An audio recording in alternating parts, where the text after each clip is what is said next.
श्रीकृष्ण श्रीकृष्ण श्रीकृष्ण श्रीकृष्ण गुरुर्ब्रह्मा गुरुर्विष्णुः गुरुर्देवो महेश्वरः गुरुः साक्षात् परं ब्रह्म तस्मै श्री गुरवे नमः। तस्मै श्री गुरवे नमः। हरि ओम तत्सत्। శ్రీమద్భగవద్గీత 4వ అధ్యాయము 13వ శ్లోకము. శ్రీభగవానువాచ చాతుర్వర్ణ్యం మయా సృష్టం గుణకర్మ విభాగశః తస్య కర్తారమపి మాం విద్యకర్తారమవ్యయం. భగవాన్ శ్రీకృష్ణుడు ఈ 4వ అధ్యాయంలో అర్జునుడికి చేస్తున్నటువంటి ఈ బోధనలో వర్ణాశ్రమ ధర్మాలను గురించి ఈ 13వ శ్లోకంలో భగవంతుడు తన యొక్క అవతార రహస్యాన్ని చెప్పిన తర్వాత తనచే చేయబడినటువంటి ఈ సృష్టి అంతా కూడా ఒక ధర్మము అనుశాసనముతోటి నడవాలి కాబట్టి దానికోసం నేనే ఆశ్రమ ధర్మాలను వర్ణాశ్రమ ధర్మాలను సృష్టించాను అని భగవంతుడు చెప్పాడు.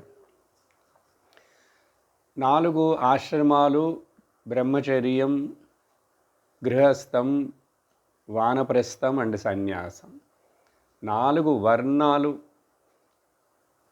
బ్రాహ్మణ, క్షత్రియ, వైశ్య, శూద్ర. గడచిన సత్సంగంలో మనం విస్తరించి ఈ యొక్క జాతి అంటే ఏమిటి, వర్ణం అంటే ఏమిటి, అది పుట్టుకతోటే ఉండేటువంటి ఒక డివిజన్. అది ఈ ప్రపంచంలో ఏ ఊర్లో అయినా ఏ దేశంలో అయినా అన్ని కాలాల్లో ఈ విభజన ఉంటూనే ఉన్నది. కానీ భగవంతుడు చెప్పే విభజన ఆయన కావాలని మళ్ళీ ఈ విధంగా చేసి మన మధ్యలో మిస్అండర్స్టాండింగ్ రావటాని కోసం చేయలేదు. పుట్టుటతోనే జంతువులు, వృక్షాలు, దేవతలు, మనుషులు అందరూ కూడా ఒక స్వభావంతో వాళ్ళు పుడతారు. కానీ ఎక్కడ పుడతారు అనేటువంటిది అది ఎవరికీ తెలియదు. ఎందుకు కొంతమంది బ్రాహ్మణుల వంశంలో పుడుతున్నారు, ఎందుకు కొంతమంది రాజుల, క్షత్రియుల వంశంలో పుడుతున్నారు అంటే వాళ్ళ పూర్వజన్మ కర్మలు, స్వభావాలు కూడా వాటికి కారణమై ఉంటాయి. అందువలన ఇలా చెప్పేటప్పుడు మనం ఈరోజు మరొక 4-5 విషయాలను చూసి ఆ తర్వాత శ్లోకానికి వెళతాం. ఈ యొక్క 3 విషయాలు, వర్ణము, చాతుర్వర్ణ్యం మయా సృష్టం, గుణ కర్మ. గుణము అండ్ కర్మ. గుణం అంటే స్వభావం. ఈ మూడిటిలో మొదటిదైనటువంటి జాతిని మార్చేందుకు కానీ దాంట్లో మనకి ఎటువంటి ఒక చాయిస్ లేదు. ఎక్కడ పుడితే అక్కడే ఉన్నావు నువ్వు. ఇంకా దాన్ని మార్చడం అనేటువంటిది ఎవ్వరూ చేయలేరు. కాబట్టి అక్కడ మనకు మన యొక్క కంట్రోల్ ఏమీ లేదు. పుట్టడం ఎక్కడైనా పుట్టినా కానీ ఆ తర్వాత నీ యొక్క గుణము ఎలా ఉన్నది అని, ఆ గుణమునకు తగినట్లుగా నీ యొక్క కర్మ నువ్వు సెలెక్ట్ చేసుకోవచ్చు. దీంట్లో వంశపారంపర్యంగా వచ్చేటువంటి కర్మను చేయటం ఆ రోజుల్లో ఉండేది. దానివలన చాలా అడ్వాంటేజెస్ ఉన్నాయి, కొన్ని డిసడ్వాంటేజెస్ కూడా ఉంటాయి. ఇప్పుడు ఈ కాలంలో ముఖ్యంగా ఆ తండ్రి వాళ్ళ కుటుంబంలో చేస్తున్న వృత్తినే పిల్లలు స్వీకరించాలని ఇప్పుడు ఎక్కడ లేదు, ఎవరు స్వీకరించట్లేదు అట్లా, చాలా తక్కువ. దీనివలన నష్టము ఉంది, లాభం ఉంది. సరే, ఆ విషయం మనకిప్పుడు అంతగా విచారణ అక్కర్లేదు. మనం తెలుసుకోవాల్సినది, ఈ గుణమును నువ్వు మార్చేందుకు నీకు కొంత విల్ పవర్, చాయిస్ ఉన్నది. అదేవిధంగా కర్మను కూడా మార్చి ఇది చేయొచ్చు లేక అది చేయొచ్చు అనేటువంటి చాయిస్ ఉన్నది. కానీ జాతిని మార్చలేము. అప్పుడు గుణము చేత, కర్మ చేత ఒకడిని బ్రాహ్మణుడని, క్షత్రియుడని, వైశ్యుడని, శూద్రుడని ఒక కేటగిరీ కోసమే ఆ పేర్లు తప్ప మరి ఏమీ ప్రయోజనం లేదు దాని వలన. అప్పుడు అలాంటి దానికి మనం ముఖ్యత్వం ఇవ్వకుండా, ఇప్పుడు దీంట్లో ఎవరు గొప్ప, ఏది మంచిది, ఏది అత్యున్నతమైనది అని అంటే 3 గుణాలను చెప్పే కదా ఈ 4 క్లాసిఫికేషన్లు చేశాం. భగవంతుడే చెప్పాడు గుణకర్మ విభాగశః అని. 3 గుణాలు, ఆ 3 4గా ఇక్కడ కాంబినేషన్లని చెప్పాం. సత్వ, రజ, స్తమో గుణాలు. అప్పుడు వీటిల్లో సత్వగుణము ఎప్పుడు కూడా మంచిది అని చెప్పి మనకు శాస్త్రం చెప్పింది, మనం కూడా అర్థం చేసుకున్నాం. భగవంతుడే సత్వాత్ సంజాయతే జ్ఞానమని, సత్వగుణం ఉన్నవాడికి మాత్రమే జ్ఞానప్రాప్తి కలిగే అవకాశం ఉంది అని భగవంతుడు చెప్పాడు. మరి వేరే శాస్త్రాలన్నిట్లో కూడా సత్వగుణం, దైవాసుర సంపత్ విభాగం అనే 16వ అధ్యాయం వచ్చినప్పుడు అక్కడ కూడా ఎక్కువ ఎందుకు దైవ సంపత్తి, ఆసురీ సంపత్తి, divine qualities and demonic qualities అని విభజించాల్సిన అవసరం ఏంటి? ఆ సాత్విక గుణము ఎక్కువగా ప్రిడామినెంట్గా ఉంటే వాడిని బ్రాహ్మణుడని పిలుస్తామని గడిచిన సత్సంగంలో మనం ఆ విభజన అంతా చూసాం. అప్పుడు దీనివల్ల ప్రయోజనం ఏమిటి అంటే దానికి కూడా భగవంతుడు చాలా చోట్ల చెప్పాడు. సత్వగుణము చేత ఒక మనిషికి శాంతి, సౌఖ్యము అన్నీ ఏర్పడతాయి. దుఃఖము, ద్వేషము, రాగము అవన్నీ తగ్గిపోతాయి. దాని వలన ఈ లోకంలో ఇక్కడ వాడు శాంతిగా జీవించవచ్చు, తృప్తితోటి జీవించవచ్చు. మరలా దాని చేత ధర్మమునే అనుసరించాలనే ఒక వాడిలో పట్టుదల ఉంటుంది. అప్పుడు దానివల్ల పుణ్యము పెరుగుతుంది. ఈలోపు గనక జ్ఞానం రాకపోతే ఈ జన్మ ఇట్లా అయినప్పుడు వాడి మంచి జన్మ దొరుకుతుంది. ఎందుకంటే వాడి స్వభావము గుణము ద్వారా. అందువలన ఎప్పుడు కూడా సత్వగుణముతో ఉండుట అందరికీ మంచిది. కానీ అందరు అట్లా ఉండగలరా? ఉండలేరు. మరి వాడి స్వభావం రజోగుణముగా ఉన్నది, తమో గుణముగా ఉన్నదంటే, కానీ కాలక్రమంలో నువ్వు నీ గుణాన్ని మార్చుకొని నీకు అత్యున్నతమైనటువంటి పారమార్థికమైనటువంటి బ్రహ్మజ్ఞానము, మోక్షము కావాలని ఆశ కలిగితే ఓకే, అంత పెద్ద ఆశ కలగకపోయినా కూడా నాకు సుఖశాంతి రక్షణలు కావాలండి ఇక్కడే ఇప్పుడే అని చెప్పి అనుకున్నా కూడా సత్వగుణమును పెంపొందించుకో. కోపము తగ్గించుకో, ద్వేషమును తగ్గించుకో, అసూయను తగ్గించుకో. అవన్నీ తగ్గి ఉండటమే సత్వగుణము పెరిగిందని అర్థం. అప్పుడు సత్వగుణముతో నువ్వు పెంచుకోవచ్చు. అప్పుడు దానికి తగినట్లుగా నీ కర్మను కూడా నేను ఇప్పుడు ఇలాంటి కర్మను చెయ్యను, దానివలన నాకు మనశ్శాంతి పోతున్నది, దానివలన అధర్మము చేయాల్సిన ప్రెషర్ వస్తున్నది అని చెప్పి గనక నువ్వు అర్థం చేసుకున్నావంటే నిన్ను నువ్వు నీ కర్మను మార్చుకోవచ్చు, నీ గుణమును మార్చుకోవచ్చు. ఈ చాయిస్ ఉన్నది, అది అందరికీ ఉన్నది. ప్రతి మనిషికి కూడా జ్ఞానం పొందే అర్హత ఉన్నది. ఆ అర్హతను తాను ఎంచుకోవాలి, ఎంచుకొని దాన్ని పెంచుకోవాలి. దానికి శాస్త్రము, గురువులు ఉపయోగపడతారు, సహకరిస్తారు. కానీ నువ్వు ఎంచుకున్నావా? నీకు డబ్బులే జీవితంలో ముఖ్యమంటే శాంతి ఉండదు. నీకు పేరు ప్రతిష్టలే ముఖ్యమంటే కూడా నువ్వు సుఖంగా ఉండలేవు.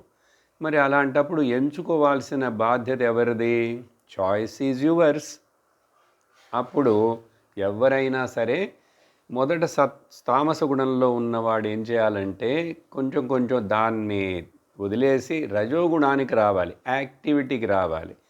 వాడప్పుడు కర్మయోగమును చేస్తూ దాని తర్వాత దాంట్లో నుంచే వాడు సత్వగుణానికి రావాలంటే అక్కడ కొంచెం ఉపాసన యోగము చేయటం, ఇలా చేసి తామసిక గుణంలో ఉన్నవాడే రజోగుణానికి ప్రమోట్ అయ్యి, రజోగుణంలో నుంచి సత్వగుణానికి ప్రమోట్ అయ్యి, సత్వగుణము చేత జ్ఞానమును పొందే అర్హత వస్తుంది. చిత్తం శుద్ధి అయి ఉన్నది కాబట్టి ఇలా అదేలాగా రజోగుణం ప్రిడామినెంట్గా ఉన్నటువంటి వైశ్యుడు కానీ శూద్రుడు క్షత్రియుడు కానీ వీళ్ళిద్దరూ కూడా దాన్ని తగ్గించుకొని వాళ్ళు కూడా సత్వగుణమునకు ప్రవేశించవచ్చు. సో గుణాలను మన యొక్క స్వభావాన్ని మనం ప్రయత్నించి మార్చుకునేటువంటి చాయిస్ ఉన్నది. ఇది పాయింట్. ఇప్పుడు దీనికి మీకు నేను కొన్ని ఉదాహరణలు చెప్తాను. గడిచిన 2 క్లాసుల్లోనే కొంచెం ఎక్కడైనా చెప్పి మాట్లాడి ఉంటాను. కానీ ఇది మనం జాగ్రత్తగా ఈ ఉదాహరణలు చూస్తే మనకు నేను ఇప్పుడు చెప్పిన విషయము, భగవంతుడు చెప్పబోయే విషయాలు, ఆయన చెప్పిన విషయం ఇదంతా బాగా అర్థమవుతుంది. ఏమిటది ఉదాహరణలు? చాలా కాలం ముందు జరిగినటువంటి విషయం తీసుకుంటే విశ్వామిత్రుడి గురించి చెప్తాం. విశ్వామిత్రుడు క్షత్రియుడు. అప్పుడు అలాంటి ఆయన స్వభావాన్ని మార్చుకున్నాడు, కర్మని మార్చుకొని మొదట రాజర్షి అయినాడు. ఆ తర్వాత చిన్నగా ఇంకా ఇంకా ఇంకా తపస్సు చేసి సత్వగుణ సంపన్నుడై బ్రహ్మర్షి అయినాడు. అప్పుడు మార్చుకున్నాడా లేదా? మరొక పక్కన చూస్తే ఆ తర్వాత కాలంలో భాగవతంలో చెప్పే అనేక రాజుల యొక్క కథలన్నీ కూడా వాళ్ళు క్షత్రియులుగా పుట్టారు, జాతిగా క్షత్రియులుగా కర్మ చేస్తూ చాలా కాలం ఉన్నారు. ఆ తర్వాత చూస్తే వాళ్ళకి కూడా శాస్త్రం విన్నందువలన, వాళ్ళకి గురువుల యొక్క ఉపదేశాలు దొరికినందువలన జీవితంలో ఒక ఘట్టము దాటిన తర్వాత వాళ్ళందరూ కూడా వానప్రస్థులై ఉపాసనలు చేసి భక్తిని పెంచుకొని జ్ఞానము కోసం గురువుని ఆశ్రయించి వాళ్ళు కూడా జ్ఞానాన్ని పొందారు. జనకుడు మొదలైనటువంటి వాళ్ళు, అంబరీషుడు, అశ్వపతి, చూసారా? మరి అప్పుడు స్వభావాన్ని మార్చుకున్నారు.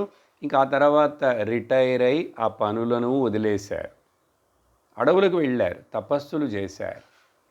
ఒకళ్ళ ఇద్దర ఎంతోమంది రాజర్షుల యొక్క కథలు ఏం చెప్పబడతాయి ఆ భాగవతం చూసామంటే, లేక భారతంలో కానీ అన్ని రాజుల యొక్క కథలే కదా. కాబట్టి మార్చుకోవచ్చు. కానీ అదే మహాభారతం జరిగే సమయంలో ఉన్న ద్రోణాచార్యుడు, ఆయన యొక్క కొడుకైన అశ్వత్థాముడు, ఇద్దరు బ్రాహ్మణులు, చాలా తపస్సంపన్నులు, అనేక అస్త్రశస్త్ర విలువిద్యలు తెలిసిన వాళ్ళు. అంత గొప్ప పేరు ఉన్నటువంటి ఆచార్యుడు ద్రోణాచార్యుడు క్షత్రియ గుణంలోకి మారిపోయాడు. మారి క్షత్రియ కర్మను చేయటం మొదలుపెట్టాడు. మార్చుకున్నారా లేదా? ఎందుకు మార్చుకున్నారు? అది మంచిదా చెడ్డదా అనేది కాదు. సో ఇలా ఉన్నవాడు అలా అవుతున్నాడు, అలా ఉన్నవాడు ఇలా అవుతున్నాడు. ఏంటి ఇలా అలా? క్షత్రియుడేమో బ్రహ్మ తేజస్సు, క్షాత్రగుణం ఉన్నవాడు బ్రహ్మగుణమును పొందేశాడు. అలాగే బ్రహ్మ తేజస్సు ఉన్నటువంటి వాడు క్షాత్ర తేజస్సులోకి దిగాడు. కాబట్టి చూసారా, అంటే ఆ లోపల ఏదో జీన్స్ క్యారెక్టర్ అని చెప్పినట్లుగా వాళ్ళకేదో ఆ లోపల అదేంటి స్వభావం ఉన్నది, జీన్స్ క్యారెక్టర్. ఇంకా చెప్తాను, అదే మహాభారత సమయంలో ఏ కృష్ణుడు భగవానుడైతే ఈశ్వరుడు వచ్చి ఈ భగవద్గీతని బోధించాడో ఆయన కూడా పుట్టినదేమో క్షత్రియ కులంలో కదా, రాజులు క్షత్రియులు వాళ్ళు. వసుదేవుడు వాళ్ళ నాన్నగారు వీళ్ళందరూ కూడా, కంసుడు వీళ్ళందరూ కూడా క్షత్రియులు. కానీ తర్వాత పెరిగినదేమో యాదవుల కులంలో. యాదవులంటే ఎవరు వీళ్ళు? ఈ ఆవుల్ని కాచుకుండే వాళ్ళంటే ఏమిటి? వాళ్ళు వైశ్యులు. ఎందుకంటే వైశ్యుడికి వ్యవసాయం, తర్వాత వ్యాపారం, గోరక్షణ అతడి యొక్క కర్మలు. కాబట్టి వాళ్ళందరూ వైశ్యులు. అక్కడ కృష్ణుడు కొంతకాలం జీవించున్నప్పుడు ఆయన యొక్క ప్రేమలో భక్తిలో పడి ఆయనకి శరణాగతిని చేసినటువంటి గోపికలు ఉన్నవారు చూసారా, ఆ గోపికలందరూ అప్పుడు ఏమవుతారు? ఈ ఆవుల్ని పెంచే కులంలో ఉన్నారంటే మరి వాళ్ళందరూ గొల్లవాళ్లే కదా.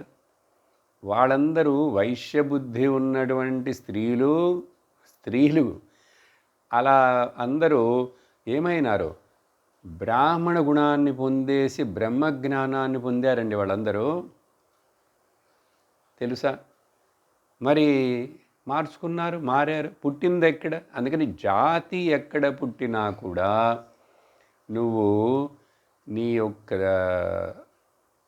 తపస్సు చేత, అనుష్ఠానము చేత నీకు గనక ఆలోచన కలిగిందంటే మారచ్చు. మారారు అట్లా. ఇవన్నీ ఎప్పుడు మారుతారు, ఎందుకు మారుతారు, ఎవరు మారుతారు అనేది మనం చెప్పలేం. అందుకనే ఈ సృష్టిలో, లోకంలో అన్ని రకాల వాళ్ళని చూస్తుంటాం. ఇప్పుడు మనందరం తెలియదు ఎక్కడ ఏ ఇంట్లో పుట్టామో, ఎవరికి పుట్టామో. కానీ మనం అంతకుముందు ఎలా ఉన్నామో ఇన్నేళ్ళు అయిపోయింది. మొదట మనం కూడా బాగా రజోగుణంలో ఉండొచ్చు, కొంతకాలం లేక తమో గుణంలో కూడా ఉండొచ్చు. ఇలా మారుతున్నామా? ఆ తర్వాత ఇప్పుడు దేవుడి యొక్క కృపచేతనో, మన యొక్క పుణ్యము చేతనో, ప్రారంధము చేతనో ఏదో విధంగా భగవద్గీత చదవటానికి మనం ఇష్టపడి ఇంత చక్కగా శ్రద్ధతోటి వింటున్నామంటే మనందరం బ్రాహ్మణులుగా మారిపోయినాం, సత్వగుణంలోకి మారిపోయినాం. కాబట్టి స్వభావమును, కర్మను మార్చుకోవచ్చు. సో గోపికలు మారారు. అఫ్కోర్స్ కృష్ణుడు అక్కడ కొంతకాలమే ఉన్నాడు, మరలా తిరిగి వెళ్ళిపోయాడు. అందువలన ఆయన కూడా ఎవరెవరో స్త్రీలను చాలామందిని ఆయన పెళ్లి చేసుకున్నాడు. అందరూ క్షత్రియులు కాదు. కొంతమందిని ఆ జరాసంధుడు బంధించి పెట్టాడు. మరి వాళ్ళందరూ ఒకే కులానికి చెందిన వాళ్ళ ఏంటి? వాళ్ళందరినీ జైల్లో నుంచి విడిపించి జరాసంధుడిని సంహరించిన తర్వాత వాళ్ళందరినీ పెళ్లి చేసుకున్నాడు కదా. మరి అందువలన వాళ్ళకి అనుగ్రహం చేయటం కోసం ఈశ్వరుడుగా అంతమందిని సాధారణ మనుషుడు ఎవడైనా పెళ్లి చేసుకుంటాడా? చేసుకొని జీవించగలడా? నడపగలడా కుటుంబమును? ఇది అదే కృష్ణుడి యొక్క పిల్లలు చూడండి. అదే కృష్ణుడి యొక్క పిల్లలు వాళ్ళందరూ కృష్ణుడు అవతారం ముగించి వెళ్ళే ముందే వాళ్ళు ప్రభాస క్షేత్రంలో అక్కడ అందరూ కూడా కలిసినప్పుడు అందరూ తాగుబోతులై యాదవ కులంలో ముసలం పుట్టినట్లు అంటారు కదా. అందరూ వాళ్ళు ఒకళ్ళకొకళ్ళు అందరూ బంధువులే కొట్టుకొని చనిపోయారు. అవన్నీ చెయ్యొద్దు అని మరి కృష్ణుడు చెప్పు ఉండడా? చూసారా? అప్పుడు కృష్ణుడి యొక్క పిల్లలే ఆ విధంగా అయిపోయి అందరూ, ఎందుకంటే కృష్ణుడు అవతారం ముగించి వెళ్ళే లోపల ఆయన దైవ లీల ఇక్కడ ఎవరిని మిగల్చలేదు. ఆ పంచపాండవుల్ని తప్ప మిగిలిన అంతా ద్వారకా మొత్తాన్ని సముద్రంలోకి ముంచేశాడు. చూడండి, ఆయన శరీరాన్ని వదిలాడు, అందరూ వెళ్ళిపోయారు. చూసి డ్రామా స్టేజ్ మీదకి వచ్చి అందరు వెళ్ళిపోయినట్లు. సరే అలా తీసుకున్నాను, దేవుడు లీలగా తీసుకున్నాను. మరి వాళ్ళ పిల్లలు చెప్పినట్లే అందరూ వినలేదు. వినుంటే వాళ్ళందరూ జీవించి ఉండుండాలిగా. సరే లేదు, అవతారం కోసం వాళ్ళందరూ దిగొచ్చారు, కృష్ణుడితోటి వెళ్ళాలంటే వేరే విధంగా వెళ్ళొచ్చు కదా. ఇలా తాగుబోతులై ఒకళ్ళనొకళ్ళని కొట్టుకొని మైకంలో ఏం చేస్తున్నారని వాళ్ళకే తెలియకుండా, ఎందుకంటే దానికి ఏమన్నారు, ఆ ఋషి శాపం పెట్టాడు అన్నారు. మరి ఋషి శాపం ఎందుకు వచ్చింది, నీ గుణానికి తగినట్లే కదా. ఇలా ఈ దీంట్లో ఇంకా క్వశ్చన్ దీనికి దానికి అడుగుతూనే ఉంటే అంతమే ఉండదు. కానీ ఇప్పుడు మనం ఉన్నాము, ఈ భూమి మీదకి వచ్చాము, మనుష్య శరీరంతో జీవిస్తున్నాము. ఇప్పుడు నా కర్తవ్యం ఏమిటి, నేను ఎలా ఉంటే నాకు ఇప్పుడు సుఖశాంతులు దొరుకుతాయి, నాలో నుంచి శోకమోహ భయాలు పోతాయి, శాంతి సుఖ రక్షణల కోసం నేను ఎవరి మీద డిపెండ్ అవ్వాల్సిన అవసరం లేకుండా ఉండేది ఎలా, ఆ స్కీమ్ ఏమిటి, ఆ పాలసీ ఏమిటి, ఇది తెలుసుకున్నవాడు ఇలా భగవద్గీతను శ్రవణం చేస్తాడు, శాస్త్రాన్ని వింటాడు. ఇది చూడకుండా ఎల్ఐసి పాలసీలు లేక షేర్ మార్కెట్లు వేరేవేవో ఇన్సూరెన్సులే చూసుకుండేవాడు, వాడికి ఇది దొరుకుతుందా? మనం ఎన్నుకున్నాం, చూసారా, ఎట్లాగో ఎన్నుకున్నాం. మరి దీని యొక్క గొప్పదనాన్ని మనం ఇప్పుడు అర్థం చేసుకోవాలి, అందుకని ఇంత విషయం చెప్పటం. సరే, తర్వాత ఎగ్జాంపుల్కి రండి. రామాయణ సమయంలో చూస్తే మారీచుడు రాక్షసుడు, విభీషణుడు రాక్షసుడు, కానీ పుట్టింది రాక్షస కులం. కానీ ఇద్దరు బ్రాహ్మణ గుణాన్ని అనుసరించి జీవించారు తర్వాత కదా. కాబట్టి అదేలాగా హనుమంతుడు పుట్టింది ఎక్కడ, వానరుడు, సుగ్రీవుడు వానర జాతి. కానీ వాళ్ళు కూడా సత్వగుణమును ధర్మమును స్వీకరించి భగవంతుడి ప్రీతికి పాత్రులైనారు కదా. లేక శబరి ఎక్కడ, అడవుల్లో పుట్టిన పిల్ల. మరి ఎలా ఆ భగవంతుడి యొక్క అనుగ్రహం, ఆ భక్తి, గురువు యొక్క కృప అన్నీ ఎట్లా వచ్చినాయి కదా, వచ్చినాయి. అందువలన ఏది మంచి అని, మంచి మన కన్నుకు ముందు కనపడుతున్నా కూడా దాన్ని స్వీకరించేటువంటి ఒక శక్తి, ఒక యుక్తి లేకపోతే మనం దౌర్భాగ్యులం, దురదృష్టవంతులం. అలాగే భాగవతంలో ఒక పక్కన బ్రాహ్మణుడుగా పుట్టినటువంటి అజామిలుడు, ఆ తర్వాత శూద్ర స్త్రీతోటి సంబంధం ఏర్పడి అక్కడే ఆమెను పెళ్లి చేసుకొని 10 మంది పిల్లల్ని కని, ఆ తర్వాత అంత బ్రాహ్మణ గుణం ఎంత వదిలేసి శూద్ర గుణాన్ని తీసుకున్నాడు, తమో గుణాన్ని. ఆ తర్వాత కథ ఉంది, 10 మంది పిల్లల్లో ఒకడు నారాయణ మళ్ళీ తిరిగి రికవర్ అయినాడు. ఎందుకంటే ఆ బ్రాహ్మణ గుణంలో ఉన్నప్పుడు చేసినటువంటి తపస్సు మరలా అతనికి ప్రయోజనపడింది. కానీ గురువు దగ్గరికి వెళ్ళాల్సి వచ్చింది, ఉపదేశం తీసుకోవాల్సి వచ్చిందే, కానీ ఆయన వెంటనే ఏమీ వైకుంఠానికి వెళ్ళిపోలే. అక్కడ పరీక్షిత్తు కథ చూడండి, మన అర్జునుడి యొక్క మనవుడు. పరీక్షిత్తు పుట్టింది క్షత్రియ కులం, రాజు, క్షత్రియ ధర్మం పని. ఆయన కూడా వాళ్ళ పాండవులందరూ కూడా క్షత్రియులుగా పుట్టి వాళ్ళల్లో రజోగుణం ఉన్నది, కానీ సత్వగుణమును ఎప్పుడు వాళ్ళు పెంచుకోవడానికి ప్రయత్నం చేసిన ధర్మాన్ని అనుసరించున్నారు. మరి మరొక పక్కన వాళ్ళ కజిన్స్ అయినటువంటి దుర్యోధనులు వీళ్ళందరూ కూడా క్షత్రియులుగానే పుట్టారు. మరి వాళ్ళు ఒకడేమో ఇంకా పతనమైపోయి ఆ రజోగుణంలోనే తమోగుణంలోకి వెళ్ళిపోయాడు, వీళ్ళేమో ఎదిగి సత్వగుణానికి వచ్చేసారు. ముఖ్యంగా పరీక్షిత్ విషయం చెప్తే, ఆయనకి శాపం వచ్చిందని తెలియగానే మరి ఎట్లా జీవితంలో అన్నిటిని త్యాగం చేసి వదిలేసి గంగ ఒడ్డుకు వచ్చి కూర్చొని కృష్ణుణ్ణి ధ్యానిస్తూ ప్రార్థిస్తూ ఉంటే సుఖమహామునులు వారు గురువుగా వచ్చి భాగవత మహాపురాణం అంతా ఉపదేశం చేస్తే 7 రోజుల్లో ఆ పాము వచ్చి కరిచే లోపలే ఆయన జీవన్ముక్తుడై శరీరాన్ని వదిలేసేసాడు. ఆ తర్వాత పాము వచ్చింది, కరిచింది. ఆయనకి ఆ జ్ఞానం నిష్ఠుడైపోయినాడు. ఆ తర్వాత ఇంకేం జరిగినాయేంటి? ఇలా. అలాగే ఇంకా కొంచెం ప్రెజెంట్ కాలానికి వద్దాం. కలియుగంలో ఈ తమిళనాడు పక్కం అలా చూసుకుంటూ వస్తే ఒక పక్కన ఆళ్వారులు అని వైష్ణవ భక్తులు, మరొక పక్కన నాయన్మార్గళ్ అని చెప్పి శివభక్తులు. ఈ నాయన్మార్లని చెప్పేటువంటి ఆ శివభక్తుల్లో మెజారిటీ వాళ్ళందరూ కూడా శూద్రకుల నుంచి పుట్టిన వాళ్ళండి, వచ్చిన వాళ్ళు. నందనారు, అధిభక్తరు, ఇలా చాలా ఉన్నారు. ఇంకా అందరూ చాలా నిమ్న జాతి పుట్టిన చోటు, కానీ ఎంత గొప్ప భక్తులైపోయి భగవంతుడిలో లీనమైపోయినారు.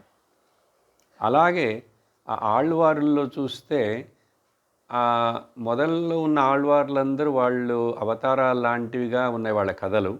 కానీ దాంట్లో ఆ తర్వాత క్షత్రియుడైనటువంటి కులశేఖరుడు అనే రాజు, ఆయన కులశేఖర ఆళ్వారు అంటారు.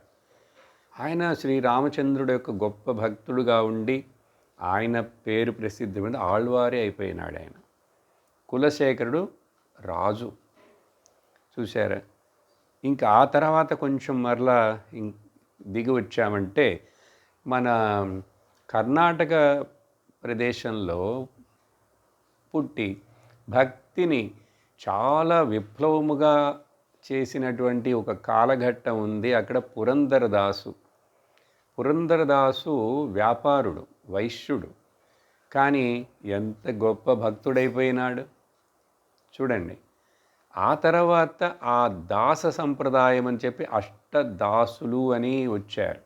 అందరూ గ్రామాలలో శూద్ర కులాల్లో నుంచి వచ్చిన వాళ్ళే మెజారిటీ. అందరూ దాస సంప్రదాయం అంటారు వాళ్ళని. వాళ్ళు రాసిన పాటలు, భజనలు ఇప్పుడు కూడా ప్రసిద్ధంగా ఉన్నాయి. దాంట్లో కనకదాసుడు అనేటువంటి వాడు శూద్రుడు, అతి నిమ్న జాతిగా ఆ రోజులో భావించబడే అతడు ఉడిపిలో మన కృష్ణుడి యొక్క భక్తుడు. ఆ ఉడిపి వెళితే మీకు తెలుస్తుంది, ఉడిపిలో కృష్ణుడి విగ్రహం ఇట్లా తిరిగి ఉంటుంది, ఆ కిటికీలు చూడమంటారంటే ఆ కనకదాసుకి భగవంతుడు, కనకదాసు శూద్రుడు కాబట్టి లోపలికి అనుమతి లేదు. ఆ కాలంలో ఎంత స్ట్రిక్ట్గా ఉండేవాళ్ళు కదా. అందువలన ఆ భక్తికి కృష్ణుడే విగ్రహం ఇలా తిరిగిపోయింది, ఇటువైపు దర్శనం ఇచ్చాడని ఇప్పుడు కూడా పోతే అక్కడ చూడొచ్చు. కనకదాసు ద్వారం అనే ఒక ఎంట్రీ ఉంది. మరి ఇంకా ఏం చెప్పాలండి? ఈ ఉదాహరణ ఎందుకు ఇన్ని చెప్తున్నానంటే స్వభావమును, మన యొక్క కర్మను మార్చుకోవచ్చు రండి. అంతేకాదు ఆంధ్రాలో కూడా ఇలా చాలామంది ఉన్నారు. మన భక్త రామదాసుడు, మరి ఇంకా కూడా ఉంటారు. నాకు ఆ పేర్లు ఇప్పుడు పరిచయంలో లేవు. ఆ పక్కనే ఉన్నటువంటి మహారాష్ట్ర ప్రాంతంలో చూస్తే ఈ భక్తి విప్లవం వస్తున్న సమయంలో కర్ణాటకలో, తమిళనాడులో, ఆ తర్వాత కాలంలో ఆ మహారాష్ట్ర పంఢరీనాథుడు యొక్క భక్తులు ఒకళ్ళిద్దరు కాదు, ఒకే కాలంలో అనేక మంది వచ్చారండి. వాళ్ళు కూడా చాలామంది శూద్ర జాతికి చెందిన వాళ్ళే. ఆ తర్వాత ఆడవాళ్ళు వచ్చారు వాళ్ళల్లో. ఈ గోరా కుంభర్ అనేటువంటి ఆయన కుండలు చేసేవాడు, లేక మరొకడేమో చెప్పులు కుట్టేవాళ్ళు, బట్టలు కుట్టేవాడు. వీళ్ళందరూ పండరీనాథుడికి, విఠలుడికి అంత పరమ భక్తులైపోయి భక్తిని వాళ్ళు ప్రచారం చేశారు. వాళ్ళ యొక్క పాటలు అంత విప్లవంగా. ఆడవాళ్ళు చూస్తే జానాబాయి, సక్కుబాయి, మీరాబాయి. చూడండి, మీరాబాయి ఏమో క్షత్రియుకులలో పుట్టింది. ఇప్పుడు ఈ భక్తి రావాలంటే ఏ గుణం ఉంటే అండి అంత పరాభక్తి వస్తుంది? ఏ గుణం అంటే అండి వాళ్ళు జ్ఞానము పొంది పరాభక్తులైపోతారంటే మరి సత్వగుణము చేత. ఇప్పుడు మరి మారారు కదా, గుణం మారిపోయిందా లేదా? కులానికి ఏంటి అసలు ముఖ్యం, ఎక్కడ జాతి అని? అప్పుడు దీన్ని బట్టి మనకి ఇన్ని ఉదాహరణలు చెప్పానే, దీనివల్ల ఏమర్థం అవుతున్నది ఇప్పుడు మీకు? ఏం అర్థం చేసుకున్నాము? సాత్విక గుణము గొప్పది. ఆ సాత్విక గుణానికి మరొక పేరు బ్రాహ్మణ గుణం. జాతి కాదండి. చాలా క్లియర్గా అర్థం చేసుకోవాలి. అప్పుడే మనం ఇవి అడ్డంకులన్నిటిని దాటి వెళ్ళగలం. మరి ఇప్పుడు ఈ రోజుల్లో చూస్తే నువ్వు బ్రాహ్మణ కులంలో జాతిలో పుట్టావంటావు కానీ నీ కర్మ కానీ నీ గుణం కానీ అట్లా లేదు కదా. యక్ష ప్రశ్నలో మీకు ఇంకా కొంతకాలం తర్వాత వస్తుంది. ఇప్పుడు ఇక్కడ తమిళంలో మాట్లాడుతున్న 114వ ప్రశ్నలో ఇది అతి ముఖ్యమైన ఒక ప్రశ్నగాను, యక్ష ప్రశ్నలు మొత్తంలోనే అతి పెద్ద సమాధానం. యక్షుడు ఒక శ్లోకం ప్రశ్నిస్తే ధర్మరాజు 4 శ్లోకాలు బదులు చెప్తాడు సమాధానం. ఏమిటది? బ్రాహ్మణుడు అంటే ఎవరని. చూశారా? ఇక్కడ బ్రాహ్మణుడు పుట్టినాడు కాబట్టి కులము పరముగా వాళ్ళని మనం గొప్పని చెప్పట్లేదు, గుణములు ముఖ్యం. అందువలన మనందరం కూడా ఆ గుణాలు ఏమిటి అని తెలుసుకోవాలి. సత్వగుణములు. అప్పుడు ఇది ప్రయోజనమని నేను అనుకుంటే ఇంక వాటిని అనుసరిస్తాను. సరే, ఇది ఈ విషయాన్ని ఇట్లా మనసులో పెట్టుకొని ఇప్పుడు కృష్ణుడి మీద ఒక సందేహం మనకు ఏంటంటే, అర్జునుడికే వచ్చింది అనుకుందాం. నువ్వు సృష్టించావా 4 వర్ణాల వాళ్ళను? ఓహో, అందుకని నువ్వు కూడా సృష్టించడం అనేటువంటి ఒక కర్మనే కదా చేశావు. సృష్టించడం కూడా కర్మే కదా. మనం పిల్లల్ని సృష్టిస్తే కర్మే కదా. మనం ఇల్లు కట్టించాలంటే దాన్ని నేనే కదా కర్మ చేయించాను, పని వాళ్ళని పెట్టి. కాబట్టి ఆ కర్మ యొక్క ఫలం మరి నీకు కూడా అంటుకుంటుందిగా. కర్మఫలం నీకు అంటుకుంటే నువ్వు కూడా సంసారివైపోతావుగా. అప్పుడు నీకు కూడా మాలాగానే బాదర బందీలు అన్నీ ఉండాలిగా. అంటే భగవంతుడు నేను ఇన్ని కర్మలు చేసినట్లుగా ఉన్నప్పటికి కూడా కర్మలకైతే కర్తనని నువ్వు తలపోస్తే నన్ను అనుకుంటే, కానీ నిజంగా అంటే పారమార్థికంగా వాటిని నేను చెయ్యలేదు, నేను వాటికి కర్తను కాదు. ఎందుచేత? విను 14వ శ్లోకం. నమాం కర్మాణి లింపంతి నమే కర్మఫలే స్పృహ ఇతి మాం యోభిజానాతి కర్మభిర్న సబధ్యతే. అతి ముఖ్యమైన శ్లోకం. నేనే సృష్టించాను, తస్య కర్తారం అక్కడే చెప్పాడు 2వ లైన్లో 13వ శ్లోకంలోనే. వాటి యొక్క కర్తను నేనైనప్పటికీ కూడా తెలుసుకో, అవ్యయమైనటువంటి నేను వాటికి కర్తను కాదు అన్నాడు. ఆ అవ్యయమైన నేను అనే పదం ముఖ్యమండి. మాం అవ్యయం మాం విద్ధి అకర్తారం. అవ్యయమైన నన్ను, కృష్ణుడినైన నన్ను, వసుదేవుడి యొక్క కొడుకనైన నన్ను అని చెప్పలేదు. ఏం చెప్తున్నాడు? అవ్యయమైన నన్ను. ఓ, అదేంటి నీ పేరు అవ్యయమా? అవ్యయం అంటే అర్థం నువ్వు ఎప్పుడు పేరు మార్చుకున్నావే?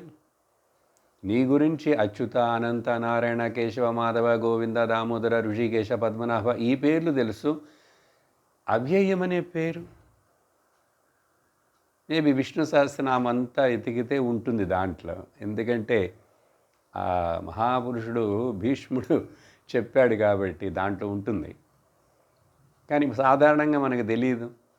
మరి ఇక్కడ భగవద్గీతలో అవ్యయమైనటువంటి నేను కర్తను కాదు అన్నాడు. ఇప్పుడు దానికి సమాధానం ఇక్కడ రావాలి.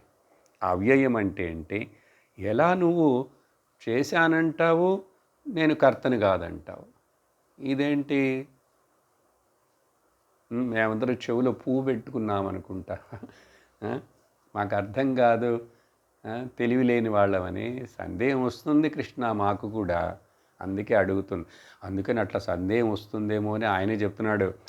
సరే, నాకు నమాం కర్మాణి తాని కర్మాణి, ఏ కర్మలు నేను చేసిన ఈశ్వరుడుగా సృష్టికర్తగా, తర్వాత అవతారాలు ఎత్తొచ్చి దుష్ట శిక్షణ శిష్ట రక్షణ అని ఇవన్నీ చేసినా కూడా నాకు ఆ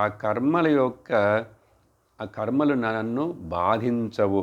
నా లింపంతి మే, లింపంతి అంటే నాకు అంటుకోవు, నాకు అవి పూసుకుని అవి నాకు తగలవు, నన్ను కలుషితము చెయ్యవు. ఎందువలన? నాకు అసలు నేను కర్మ చేస్తున్నాననేటువంటి ఐడియానే ఉండదు. అంటే కర్తృత్వ భావమే నాలో లేదు. మరి అది చేసినా కూడా దాని యొక్క ఫలమును ఆశించి నేను ఎప్పుడు చేయను. అందువల్ల కర్మఫలే మే స్పృహ నా, నాకు ఆ కర్మఫలం మీద ఆశ లేదు, ఆ కర్మఫలం మీద దృష్టి లేదు. స్పృహ అంటే తృష్ణ, ఆశ. ఇది చేస్తే ఈ విధంగా అవుతుంది, దీనివల్ల నాకు ప్రయోజనము అని నాకేమి ఎజెండా లేదు, అట్లా తృష్ణ లేనే లేదు. అందువలన సహజంగా అయితే ఏంటి, శంకరాచార్యుల వారు రాస్తారు ఇక్కడ, సహజంగా ఏషాంతు సంసారిణం, కానీ ఈ లోకంలో సాధారణ జీవులు ఉన్నారు చూసారా, వాళ్ళందరూ అహం కర్త, నేను కర్తను అని అభిమానపడుతూ, వాళ్ళకి కర్మలో స్పృహ ఉన్నది, అటాచ్మెంట్ ఉంది, దాంట్లో యొక్క ఫలం మీద ఆశ ఉన్నది, తత్ఫలేషు. అందువలన వాళ్ళు ఆ కర్మ యొక్క ఎఫెక్ట్కి వాళ్ళు లోనవుతారు. కానీ దానికి వ్యతిరేకంగా నాకు మాత్రం ఆ కర్మలు అంటుకో. ఏమిటది సీక్రెట్? నువ్వేమైనా దానికి ఏదైనా సీక్రెట్ పెట్టుకున్నావా? నువ్వు అంటుకోకుండా ఏదైనా కవచం వేసుకుంటున్నావా? ఇప్పుడు పనసకాయని కట్ చేస్తే కట్ చేయటానికి ముందు దాన్ని తెలుసుకొని కట్ చేయాలి పనసకాయ. ఎందుకంటే అది తెలుసుకోకుండా కనుక కట్ చేసి చేతితో పట్టుకున్నామంటే మీకు పాలు అంటుకుంటాయి చూడండి, ఇంకా దాన్ని ఆ జిగురుకి మీరు ఆ వేళ్ళు వదలలేరు. దీని నుంచి ఇట్లా దిద్దామంటే ఈ చేతికి వస్తుంది, ఇది అంతా తీసి విదిలిస్తే మళ్ళీ ఎక్కడ పోదు. ఎక్కడైనా పూసుకొని ఇట్లా తుడుచుకున్నామంటే తల అంతా పట్టేస్తుంది. ఇంత గొడవ జరుగుతుంది. ఆ తర్వాత దాన్ని సోపులు ఎంతో ఎంతో కష్టపడి తొలగించాల్సి తప్ప. అందుకని తెలుసు, ఈ పనసకాయలు కట్ చేయడానికి అనుభవం ఉన్న వాళ్లకు, పనస తోటలు ఉన్న వాళ్లకు, పనసకాయలు అమ్మేవాడికి ఏం లేదు బాబు, ఒక చిన్న కప్పులో కొంచెం నూనె పెట్టుకో, ఆ నూనెను చేతులకు పూసుకొని పనసకాయ కట్ చేసి ఒలువు, నీకు అంటుకోదు. మ్యాజిక్. ఇక్కడేమిటి పనసకాయ ఇది చేతులకు నూనె పూసుకోవడం అంటే, నీ మనస్సుని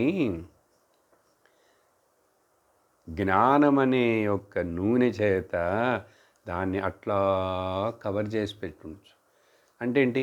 జ్ఞానము అంటే నీ నిజస్వరూపమును నువ్వు తెలుసుకొని ఆ మనస్సుని నువ్వు పని చేయనించినాను, అది కర్మలు చేస్తున్నట్లుగా ఉన్నా కూడా నీకు అంటుకోదు. అంటే కర్తృత్వ భావమును భోక్తృత్వ భావనము క్లెయిమ్ చేయటం నువ్వు వదిలేస్తావు. ఇప్పుడు మనకు భగవద్గీత అదే నేర్పిస్తున్నది. ఇప్పుడు మనం జీవిస్తున్నాం, మనకు కొన్ని కర్మలు ఉన్నాయి, చేస్తున్నాం, అందరూ చేస్తున్నాం.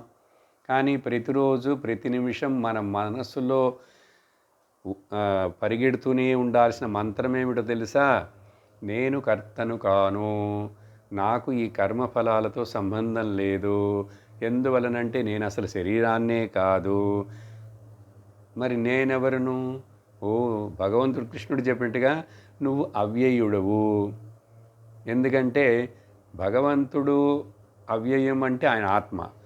ఆత్మ అంటే ఒకటే, అదే అందరిలో ఉంది. అప్పుడు నువ్వు కూడా అవ్యయుడివే కదా, నీకు తెలుసా? క్లెయిమ్ చేస్తావా? ఒప్పుకున్నావా? ఒప్పుకుంటే నువ్వు కూడా నీ కర్మల యొక్క ఫలం. ఏ ఆశలు పెట్టుకోకు, ఏ ఎక్స్పెక్టేషన్లు పెట్టుకోకు. ఈ శరీరం అయిపోయిన తర్వాత ఏమవుతుందో, ఎక్కడికి వెళ్తానో, ఏ శరీరం వస్తుందో, ఏ లోకానికి వెళ్తానో. అవ్యయమైన వాడివి నువ్వైతే ఎక్కడికి వెళ్తావు, ఎక్కడికి వస్తావు? పోవటం లేదు, రావటము లేదు. ఏది కోల్పోవడం లేదు, ఏది పొందడం లేదు. దాన్నే కదా అవ్యయం అంటారు. మరి ఇప్పుడు ఆయన అవ్యయం అని చెప్పుకుంటూ మనం ఓకే అని నమస్కారం చేస్తే నాకేంటి ప్రయోజనం? ఇప్పుడు చెప్తాడు 2వ లైన్లో చూడండి. ఈ విధంగా ఇతి మాం యహ అభిజానాతి, ఈ విధంగా ఎవరైతే నన్ను అర్థం చేసుకుంటాడో అతడు కూడా కర్మబంధముల నుంచి విడిపించబడతాడు. ఇదేంటి? నువ్వు కర్మబంధము కర్మఫల స్పృహ లేనివాడవని నేను తెలుసుకుంటే, ఈరోజు మా గురువుగారు చెప్పారు, విన్నాను నేను కూడా. కృష్ణుడుట కర్మ మీద స్పృహ లేనివాడుట, కర్మ మీద ఆశ లేనివాడు, కర్మఫలం మీద కూడా లేనివాడుట, అందువల్ల ఆయనకు కర్మబంధాలు అంటుకోవుట విన్నానండి. వింటేనే నేను కూడా విడిపించబడతానా? అదెట్లా? నువ్వు తింటే నాకెట్లా ఆకలిపోతుంది? ఇక్కడే ఉన్నది అసలు ఆ ట్రిక్, మా మూలమంతా. భగవంతుడు ఎప్పుడైతే మామని చెప్తున్నాడో, అవ్యయమని చెప్తున్నాడో, బాబు అబ్బాయి నువ్వు కూడా అర్థం చేసుకో, నువ్వు కూడా అవ్యయమే అని. ఆ తర్వాత నీకు గురువుగారు నీ స్వరూపం ఏమిటో వివరిస్తారు. నేనే వివరించాను. ఆత్మ అంటే ఏంటి వివరించాను. ఎక్కడ? 2వ అధ్యాయంలో. నైనం చిందంతి శస్త్రాణి నైనం దహతి పావకః, అన్ని శ్లోకాలు చదివేసి ముగించాం. మరి అప్పుడు ఆ ఆత్మనే అంతటా ఉన్నది అని ఇన్ని చెప్పాను కదా శ్లోకాలు అక్కడ. అది తెలుసుకున్నవాడు స్థితప్రజ్ఞుడని చెప్పాను కదా. అతడు యొక్క ఎట్లాంటి గుణాలతో ఎట్లా ఈ లోకంలో ప్రవర్తిస్తాడని చెప్పాను కదా. అప్పుడు మరి నువ్వు అదే కదా, నీకోసమే చెప్పాను కదా, వినేవాళ్ళందరి కోసమే కదా ఈ మాటలు అని చెప్పి కృష్ణుడు ఏం చెప్పాడు? ఈ విధంగా ఎవరైతే నన్ను తెలుసుకుంటారో అంటే వాళ్ళను వాళ్ళ యొక్క నిజమైన పారమార్థికమైన నిజస్వరూపమును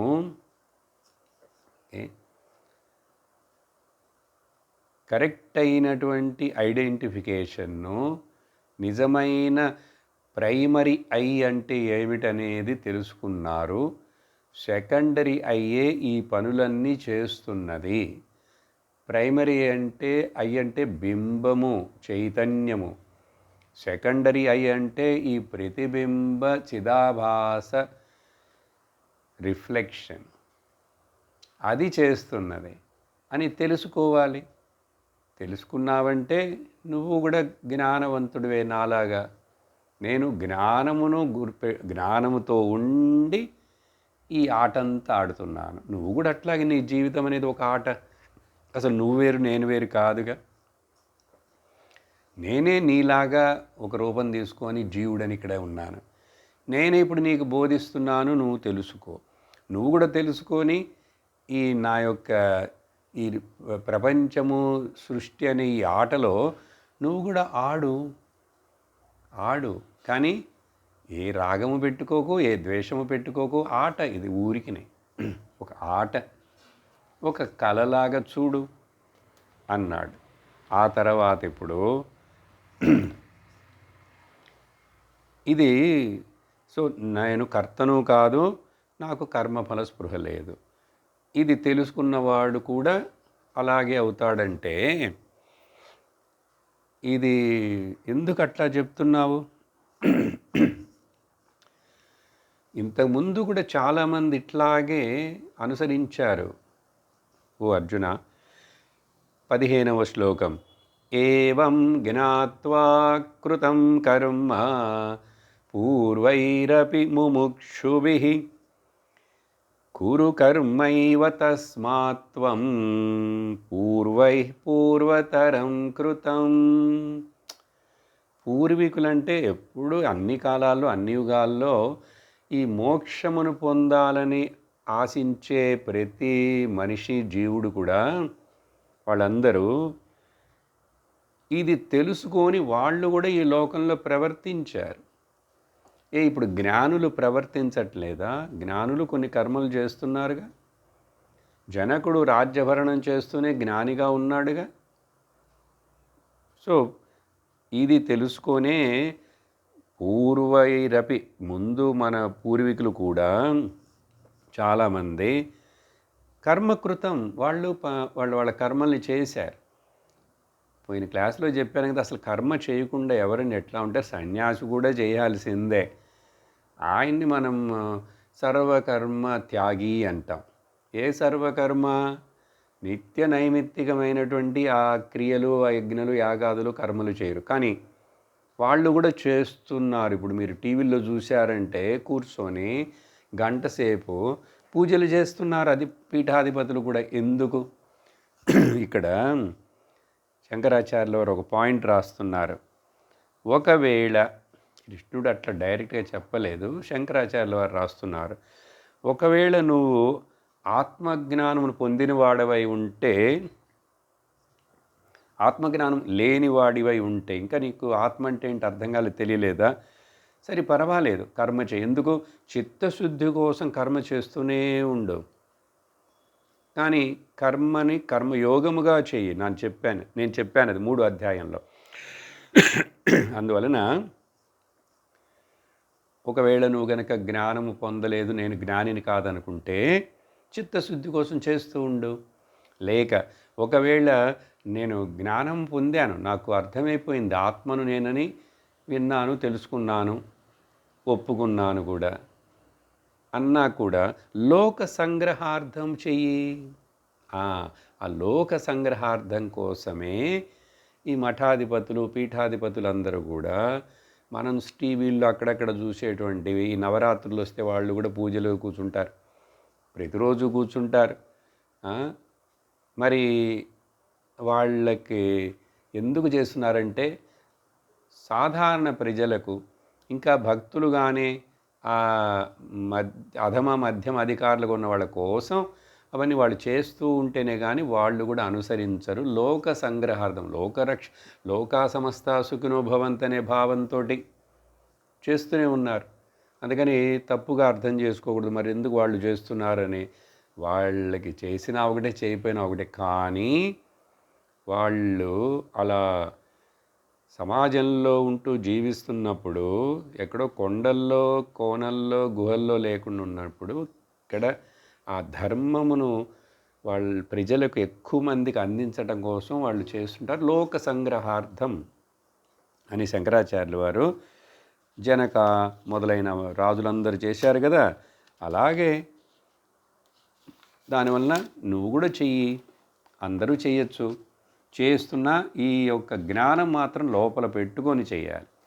ఇక్కడ తర్వాత 16వ శ్లోకానికి కారణం 2 ప్రశ్నలు ఉన్నట్లుగా శంకరాచార్యులు వారు రాస్తుంటారు.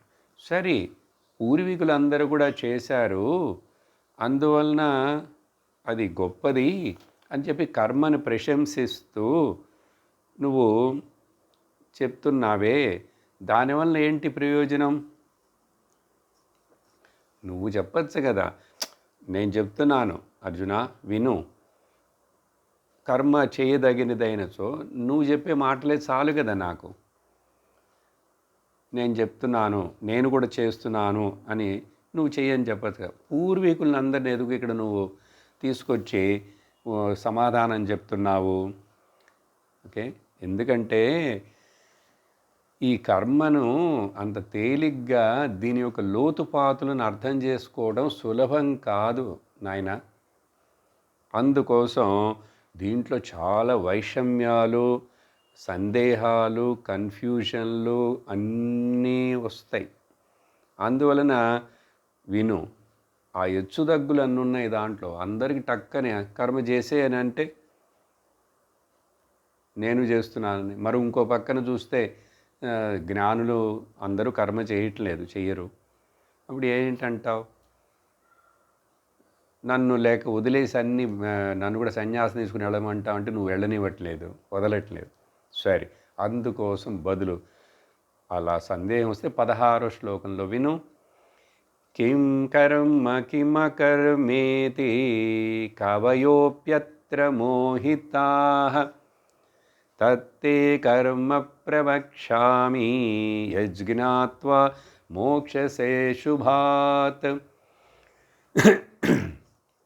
ఏది కర్మ ఏది అకర్మ అని బాగా చదువుకున్న హెమాహెమీలకే తల్లకిందులవుతున్నారు అర్థం చేసుకోవడానికి. సందేహాలు వస్తున్నాయి వాళ్ళకి. కవయః అపి అత్ర మోహితాః. ఇక్కడ కవి అంటే ఆ కవిత్వం రాసేవాళ్ళని కాదండి అర్థం. మేధావులు, బాగా చదువుకున్నటువంటి వాళ్ళు, విద్వాంసులైనప్పటికి కూడా, మేధావులు కూడా వాళ్ళు డెల్యూడ్ అవుతున్నారు. ఏది అసలు కర్మ ఏది అకర్మ అని చెప్పి సందేహపడుతున్నారు. కాబట్టి నీకు నేను వివరిస్తాను. ఆ కర్మ యొక్క ఇంట్రికసీస్ అంటాం, అంటే దాని లోతుపాతులు నీకు నేను చక్కగా వివరిస్తాను. ప్రవక్ష్యామి, ప్రకర్షణేన వక్ష్యామి, క్లియర్గా చెప్తాను. ఎందుకు? అది నువ్వు తెలుసుకున్నావంటే యజ్ఞాత్వా నువ్వు అశుభంలో నుంచి విడిపించబడతావు. అశుభాత్ మోక్షసే. అశుభం అంటే ఏంటి ఇక్కడ? సంసారాత్ అని అర్థం. ఈ సంసార సాగరంలో నుంచే నువ్వు విడిపించబడతావు. జనన మరణ చక్రంలో నుంచే నువ్వు విడిపించబడతావు. అర్థమైందా? అందువలన అశుభాత్ అంటే ఈ పుట్టడం, మరణించడం, పునరపి జననం పునరపి మరణం, ఇదే ఒక పెద్ద అశుభం అండి.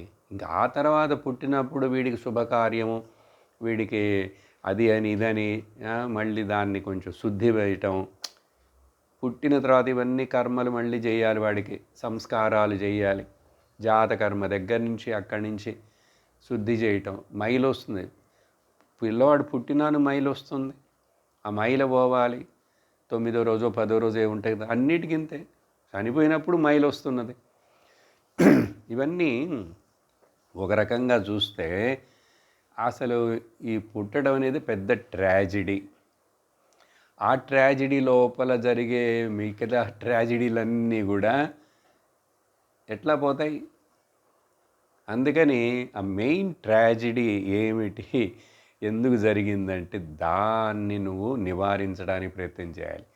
పుట్టావు కాబట్టే కదా ఇన్ని సమస్యలు, పుట్టావు కాబట్టే కదా ఇంత తాపత్రయము, ఇంత భయము, ఇంత మోహము, ఇంత శోకము. పుట్టి ఉండకపోతే ఉండేది కాదు కదా. అప్పుడు ద మెయిన్ కాజ్ వచ్చేసి నేను ఈ శరీరంలోకి ఇట్లా వచ్చేసి ఈ శరీరం నేనని అభిమానమును పెంచుకుంటూ జీవిస్తూ అహంకారముతోటి దాన్ని మరలా ఇంకా ఇంకా ఇంకా పెంచుకుంటూ దీని తర్వాత మరలా ఇంకో జన్మకు కావాల్సినదంతా కూడా సాఫ్ట్వేర్ని రెడీ చేసుకొని వెళతాను ఈ శరీరాన్ని వదిలే. మరి ఆ సాఫ్ట్వేర్ అక్కడంతా మనస్సులో ఉంది, ఆశలు ఉన్నాయి, కోరికలు ఉన్నాయి, అన్నిటితోటి మళ్ళీ అక్కడ కొట్టు తెరుస్తావు, వ్యాపారం మొదలు పెడతావు ఇంకొక శరీరంతో. అప్పుడు అజ్ఞానంతో ఉన్నావు. ఏదో తప్పు తవరి ఓ లక్కీగా అబ్బా శాస్త్రము వినే ఆశ పుట్టింది, చక్కగా శ్రవణం చేయటానికి అవకాశము దొరికింది, చెప్పేందుకు కూడా ఆచార్యులు ఎవరో దొరికారు. అబ్బా ఇంకేంటి, నీ ప్రయాణం గట్టెక్కినట్లే. ఇంకా దీంట్లో ఒక్క సందేహం కూడా రాకూడదు, ఒక్క సందేహం కూడా రాకూడదు. సందేహం ఇంకా వస్తున్నదంటే నువ్వు సరిగ్గా వింటం లేదని అర్థం, వేరే ఏం లేదు. ఒకటే ఒక గుర్తు, ఇంకా సందేహంగానే ఉందంటే సరిగ్గా వినట్లేదు, వినాల్సిన విధంగా వినట్లేదు, అర్థం చేసుకోవట్లేదు అని అర్థం. అందుకే కదా మరి ఇంత చిన్నగా వివరించి పాయింట్ వైజ్ చెప్తున్నాం. ఎందుకంటే దీంట్లో ఉన్నది కష్టం. వినట్టి అర్థం చేసుకోవాలంటే సాధారణం కాదు. దానికి శరీరం, మనస్సు, బుద్ధి అన్నీ సహకరించాలి. ఆ చెప్పే గురువులు, ఆచార్యులు కూడా నిదానంగా, వివరణగా వినేవాళ్ళకి అర్థం విధంగా చెప్పాలి. సరే, ఇప్పుడు ఈ 16 శ్లోకంలో అందువలన ఇది ఇలాంటి ఒక చిక్కులతో కూడి ఉన్నటువంటిది ఇది. అందుచేత జనరల్గా లోకంలో దీనికి 17వ శ్లోకము మొదలుపెట్టడానికి ముందు ఇప్పుడు భగవంతుడు చెప్పబోతాడు.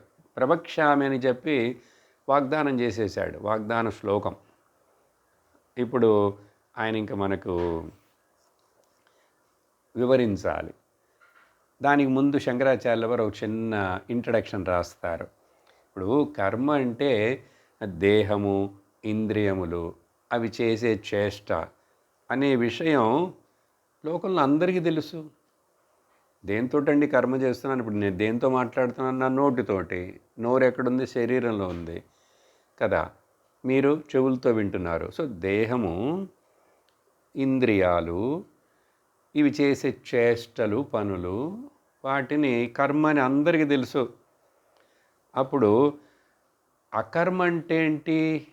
సాధారణంగా జనం అనుకుంటుంటారు, వాళ్ళకి అది కూడా తెలుసు. ఏంటంటే ఏమీ చేయకుండా కూర్చోవడం, మౌనంగా కూర్చోవడం, మౌన స్వామి అని అనుకుంటారు. అదే కదా. దానికి పోయి పెద్దగా నువ్వేంటి, నేను వివరించబోతాను నీకు కర్మ అంటే ఏమిటి, అకర్మ అంటే ఏమిటి అని. దాంట్లో తెలియందేమున్నది, నాకు అందరికీ తెలుసు అని నువ్వు ఒకవేళ అనుకుంటావేమో. కాదు. అందువలన నీకు వివరిస్తానని చెప్పి 17వ శ్లోకంలో భగవంతుడు చెప్తున్నాడు. ఏమిటది? 17వ శ్లోకం. కర్మణో హ్యపి బోద్ధవ్యం చ వికర్మణః అకర్మణశ్చ బోద్ధవ్యం గహనా కర్మణో గతి. 4 పాయింట్లు ఉన్నాయి దీంట్లో. అది చెప్పేసి నిలిపేద్దాం, దాని వివరణ తర్వాత చూస్తాం. చూడు అర్జున, ఈ కర్మణ అపి, కర్మ అంటే ఏమిటి అనేది తెలుసుకోవాలి. తర్వాత వికర్మ అంటే ఏమిటి అనేది తెలుసుకోవాలి. అంటే ఏది చేయదగినది అని తెలుసుకోవాలి, ఏది చెయ్యకూడనిది అని తెలుసుకోవాలి. ఏది అకర్మ అంటే అసలు ఏ కర్మ లేకుండా ఉండటం అంటే ఏమిటి అది తెలుసుకోవాలి. ఇలా ఇవన్నీ తెలుసుకోవడానికి అర్జున, ఈ కర్మ యొక్క ఇంటర్నెట్ ఇరుక వెబ్, ఈ వల, ఇది చాలా లోతైనది. దీని యొక్క కర్మ, ద లా ఆఫ్ కర్మ అనేటువంటిది అర్థం చేసుకొని దానిలోంచి బయటపడాలంటే కొంచెం బోధన కావాలి. బోద్ధవ్యం, తెలుసుకోవాలి, వినాలి చక్కగా వివరంగా వచ్చే సత్సంగంలో. ఓం పూర్ణమదః పూర్ణమిదం పూర్ణాత్ పూర్ణముదచ్యతే పూర్ణస్య పూర్ణమాదాయ పూర్ణమేవావశిష్యతే. ఓం శాంతి శాంతి శాంతి. హరి ఓం శ్రీ గురుభ్యో నమః. హరి ఓం. హరి ఓం తత్సత్.